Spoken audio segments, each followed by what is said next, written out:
Dairy products भी जो है वो नहीं उसको अवॉइड करना चाहिए। तो फिर कैल्शियम की कमी कैसे, क्योंकि जब महिला एक एज के बाद उनको बोन्स की भी दिक्कत होने लग जाती है, तो वो कैसे रिकवर हो पाएगी? ये बड़ा इंपॉर्टेंट क्वेश्चन है। देखिए, हम लोगों ने जोड़ा हुआ है कि कैल्शियम का मतलब दूध। अब कैल्शियम को जोड़ा हुआ हड्डियों से कि हड्डियां मजबूत होंगी, ये तो बोल रहे हैं ना आप। जब आपकी कैल्शियम की कमी है कि नहीं कैसे पता चलता? ब्लड से पता चलता है।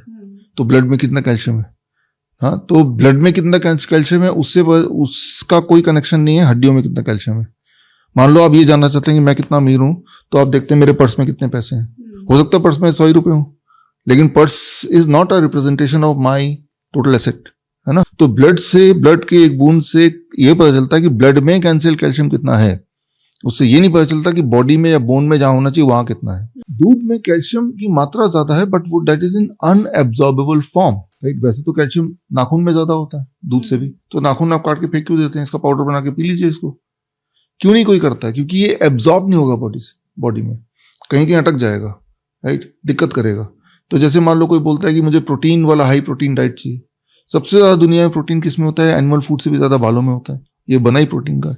तो ये काट के आप इसका नूडल बना के खा लो, वो तो नहीं खाते, क्योंकि हमें पता है, जानवरों को भी पता है कि ये डाइजेस्टेबल फॉर्म में नहीं है। प्रोटीन तो है, जैसे ये लकड़ी है, दुनिया का सबसे ज्यादा कार्ब किसमें है? लकड़ियों में होता है, सेलुलोज। लेकिन ये लकड़ी को पाउडर बना के बॉर्नवीटा की तरह कोई क्यों नहीं पी लेता है? क्योंकि ये एब्जॉर्बेबल फॉर्म में नहीं है। सिमिलरली दूध का जो कैल्शियम है, that is not an absorbable form. That causes stone, that causes blockage, that causes all kind of fibroid etcetera, right. तो और ये एक मिथ है कि दूध से ये जो डेयरी इंडस्ट्री है, पिरामिड आपने देखा, बचपन में पढ़ा हमने, पिरामिड में दूध एक जगह दिया हुआ है, पिरामिड कोने में दूध पीना चाहिए एज ए स्टैंडर्ड था। वो जो दूध पिरामिड में आया, वो दूध की जगह बनाई गई है बाय द मिल्क इंडस्ट्री।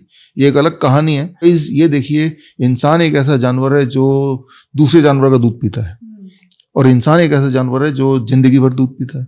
बाकी जो एनिमल्स हैं वो दूध पीते हैं, अपने ही माँ का दूध पीते हैं, वो भी कुछ महीने तक, जब तक दांत वांत नहीं आते, है ना।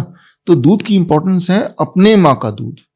अब गाय का दूध पियेंगे, मान लो गाय, एक बछड़ा गाय में कन्वर्ट होता है, 6 महीने में 100 किलो का बन जाता है वो, लेकिन इंसान को 100 किलो बनने में कई साल लगेंगे। तो गाय के दूध में या एनिमल के दूध में जो growth hormone, that is about 6 to 10 time more, right. तो जब उस तरह की चीजें लेंगे तो हमारे बॉडी में फिर इरप्शंस आने लगते हैं, ये स्टोन कहते हैं, ये ट्यूमर कहते हैं। वैसे भी हम अपने बच्चे को कोई गाय भैंस तो बनाना चाहते नहीं, इंसान बनाना चाहते हैं। तो एक चैलेंज मैं दे रहा हूं आपके माध्यम से, मेरे बोलने पे ये वीडियो आप देख ही रहे हैं, 15 दिन के लिए दूध छोड़ दीजिए, हमेशा के लिए नहीं। 15 डेज बाद आप अपने आप से पूछिए, क्या मेरी हड्डियों की दर्द कम हुई? क्या मेरी नींद बेहतर हुई? क्या मेरी एनर्जी लेवल बढ़ गई? क्या मेरा ब्लड शुगर पहले से बेटर रहने लगा? ब्लड प्रेशर पहले से बेटर रहने लगा? आपको आश्चर्य होगा, just by making one change, stopping all dairy product.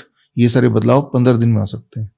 अगर तो ये सारे पॉजिटिव बदलाव आ गए, तो 15 दिन की जगह 1 महीना करके देख लीजिए कि भाई हमने कुछ बदला नहीं, सिर्फ एक चीज बदल दिया कि डेयरी प्रोडक्ट नहीं लेना। तो जब 1 महीने में आपको पॉजिटिव रिजल्ट दिखेंगे, तो आपको यकीन हो जाएगा कि भाई कि वाकई में मुझे नहीं लेना चाहिए था। और फिर आप उस, वियतनाम है, थाईलैंड है, ये 2 जगह जहां मेरे सेंटर भी हैं, तो यहाँ पे दूध का प्रोडक्शन होता है, लेकिन वो एक्सपोर्ट करते हैं।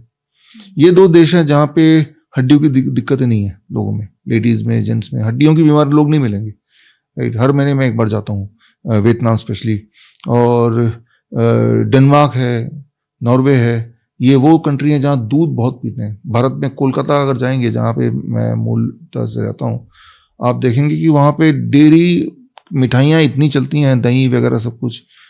आप अगर वहां पे थोड़ा सा स्ट्रीट में ध्यान से देखेंगे, तो देखेंगे हर दूसरा आदमी के किसी की टांग मुड़ी है, किसी की उंगलियां ऐसी, वो उसको हिला नहीं पाते हैं, कोई किसी के हाथ नहीं ऊपर उठ पाता। तो उल्टा है, dairy product causes bone disease, it causes the bone disease.